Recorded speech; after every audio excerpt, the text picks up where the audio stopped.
President Trump is proving good to his word. Everything he's said and done lately about halting Russia's invasion of Ukraine suggests that he's going in fast and hard, but on Kiev, not Moscow. It's still too early to know exactly what he has in mind, but we should take his statements seriously, even if they don't tell the whole story. Perhaps Trump will surprise us all, get a good deal that secures a lasting ceasefire and ensures Ukraine's future as a sovereign state. But let's tally up what each side is getting out of these recent statements. For Putin, it's clear.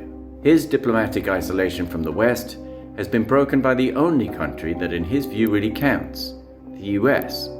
Moscow also now has public confirmation from the Trump administration that it won't provide Ukraine with security guarantees by admitting it to NATO, or by stationing US troops on its territory, or by boosting US military aid, or by covering any European peacekeeping force with an Article 5 guarantee that the US would come to their defense if attacked.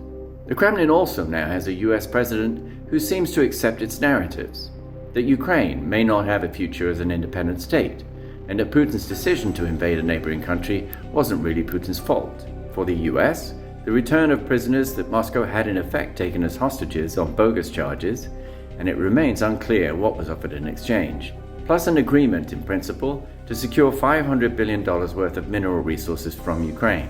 This would be compensation for the roughly $100 billion that the US has allocated in aid to Ukraine so far.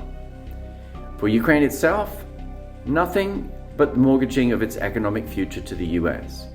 And for Europe, nothing also, except for the clearest indication to date that Trump doesn't consider its nations as allies.